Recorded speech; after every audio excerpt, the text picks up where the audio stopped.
صلی علی محمد وآل محمد۔ ایک دفعہ پھر صلوات پڑھ لیجیے۔ اللہم صلی علی محمد وآل محمد۔ اعوذ باللہ من الشیطان الرجیم، بسم اللہ الرحمن الرحیم۔ الحمد للہ الذی جعلنا من المتمسکین بولایت امیر المومنین۔ صلوات پڑھ لیجیے۔ اللہم صلی علی محمد وآل محمد۔ ولعنۃ اللہ علی اعداء امیر المومنین۔ پرسوں یہاں پہ چیلم کی مجلس تھی، تو ان کا کیا نام تھا مولوی صاحب کا؟ محمد رضوی صاحب۔ انہوں نے حضرت عباس علیہ السلام کے متعلق بہت خوبصورت فضائل پڑھے، اور ان کی مہربانی کی انہوں نے اس بک کا نام بھی بتایا کہ خصائص عباس۔ تو اس بک میں سے کچھ میں نے بھی پڑھا، وہ انٹرنیٹ پہ مجھے مل گئی، تو تھوڑا سا آپ کی خدمت میں پیش ہے۔ بسم اللہ بسم اللہ۔ 26 ہجری 4 شعبان حضرت عباس علیہ السلام دنیا میں تشریف لائے، اور مولا علی علیہ السلام اس وقت مسجد میں بیٹھے تھے کہ بی بی فضا ان کے پاس آئیں اور ان سے کہتی ہیں کہ امیر المومنین جس کے آپ منتظر تھے وہ آ گیا۔ انتہائی خوشی سے اٹھے، گھر تشریف لے کے آئے، دیکھا بی بی زینب صلی اللہ علیہ کے باہوں میں تھے عباس، تو انہوں نے ان سے کہا کہ مجھے دیجیے، لیا، چوما۔ تو بی بی نے پوچھا کہ بابا جان آپ نے اپنے اس بیٹے کا کوئی نام رکھا ہے؟ تو انہوں نے کہا جی بابا کی جان رکھا ہے، اس کا نام ہے عباس، اس کی کنیت ہے ابو الفضل، پہلے دن۔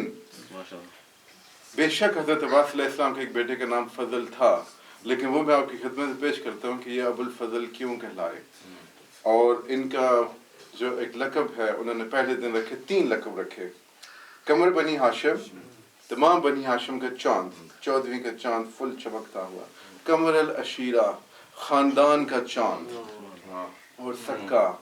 جب سکا سنانا تو بی بی زینب صلی اللہ علیہ نے کچھ پوچھا، وہ میں آپ کو بعد میں بتاتا ہوں۔ یہ سن کے تو بی بی زینب صلی اللہ علیہ اپنے بھائی کو لے کے ان کی والدہ کے پاس گئیں، تو ان سے کہا کہ مادر گرامی بابا نے آپ کے بیٹے کا نام رکھا ہے۔ تو انہوں نے کہا جی میری سیدہ، میری سردار، کتنے ادب سے بلاتی ہیں بی بی کو، وہ کیا نام رکھا ہے؟ جی عباس، اور بھی کچھ کہا؟ تو انہوں نے کہا کہ یہ قمر بنی ہاشم ہے۔ تو بی بی کے منہ سے بے ساختہ نکلا الحمدللہ، سبحان اللہ سبحان اللہ۔ بی بی نے پوچھا کہ آپ ایسا کیوں کہہ رہی ہیں؟ تو انہوں نے کہا کہ آپ کے بابا کے ساتھ نکاح سے پہلے میں نے ایک خواب دیکھا تھا، اور خواب میں یہ دیکھا تھا کہ چاند آسمان سے سیدھا میری گود میں آ گرا، اور اللہ نے اپنا وہ خواب میرا وہ خواب سچ کر دکھایا، اور چاند کو میری جھولی میں ڈال دیا۔ حضرت عباس علیہ السلام کے بہت سے القاب ہیں، جیسا کہ ابو الفضل، یہ مولا مشکل کشا نے انہیں پہلے دن کہا تھا، اور ابو الفضل کا مطلب ویسے ہی ہے جیسے ابو تراب۔ حضرت علی علیہ السلام کے کسی بیٹے کا نام تراب تو نہیں ہے، لیکن ابو تراب کا مطلب ہے کہ تراب کا مالک، تراب چھوٹی علی بڑا، جو کچھ مٹی میں ہے اس کا مالک علی، اور جتنی بھی فضیلتیں دنیا میں ہیں، فضیلتوں کا باپ عباس، ہر ایک فضیلت عباس کے سامنے چھوٹی نظر آتی ہے، اس لیے مولا نے ان کا نام رکھا تھا ابو الفضل۔ ایک اور نام ہے عباس علیہ السلام کا باب الحسین۔ اس دفعہ جب ہم گئے کربلا، تو بھائی رضا ہمیں پہلی دفعہ جب لے کے گئے حضرت عباس علیہ السلام کے شرائن پہ، مزار پہ، تو جس دروازے سے ہم داخل ہوئے اس دروازے کا نام بھی باب الحسین ہے۔ تو انہوں نے کہا کہ پہلے ادھر چلتے ہیں، کیونکہ جب تک یہاں پہ نہ جاؤ وہاں پہ حاضری قبول ہی نہیں ہے، کیونکہ دروازے سے گزر کے جانا پڑتا ہے۔ اور حضرت عباس علیہ السلام کے متعلق شاعر نے کہا کہ ابو الفضل انت باب للسبت مثل ما ابوک علی کانا بابن احمد۔ تم اے ابو الفضل، آپ حسین کے ایسے باب ہیں، ایسے دروازہ ہیں، بالکل اسی طرح جیسے آپ کے والد علی حضور صلی اللہ علیہ وآلہ وسلم کے باب تھے، جیسا کہ حضور کی حدیث ہے نا کہ انا مدینۃ العلم وعلی بابها، فمن اراد المدینۃ فلیات الباب۔ جس نے مدینہ میں شہر میں آنے کا ارادہ کرنا ہو وہ دروازے سے ہو کر آئے. اس لیے تمام لوگ جو بھی حضرت امام حسین علیہ السلام کے پاس جاتے ہیں حضرت عباس علیہ السلام کو سلام کر کے گزرتے ہیں. اور اگر آپ جا کے دیکھیں خیمہ گاہ میں تو خیمہ گاہ میں بھی سب سے پہلے حضرت عباس علیہ السلام کا خیمہ ہے. ان سے گزر کے جانا پڑتا ہے, ان سے گزرے بغیر کوئی نہیں جا سکتا. اور ایک اور لقب ہے ان کا زیغم. زیغم کا مطلب ہے وہ بہادر اور جری جو دشمن پہ حملہ کرے تو دشمن کو پتہ بھی نہ چلے کہ اس کی موت واقع ہو گئی ہے.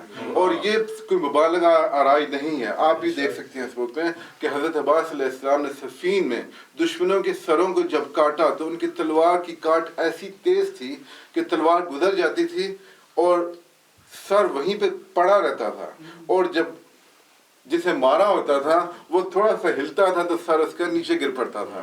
ایک شخص تھا, پہلوان تھا, ابو المشعثہ, اس کے 7 جوان بیٹے تھے. معاویہ کی فوج نے کہا کہ تم مقابلے کے لیے جاؤ, کیونکہ حضرت علی علیہ السلام نے حضرت عباس علیہ السلام کو نقاب پہنا کے بھیجا تھا, لیکن پھر بھی نظر تو آ رہے تھے کہ ینگ ہے کوئی بچہ بالکل ہی. تو اس نے کہا کہ میں اس بچے سے نہیں لڑوں گا, میرے بچوں میں سے کسی ایک کو بھیجو. اس کے 7 بیٹے تھے اور اس کے 7 بیٹوں کو حضرت عباس علیہ السلام نے فنار کیا. غصے کی حالت میں جب آیا سامنے تو اس کے ساتھ بھی عباس علیہ السلام نے یہی کیا, اس نے تلوار اٹھائی, اس کی تلوار اٹھانے سے پہلے اس کی گردن تن سے جدا کر دی.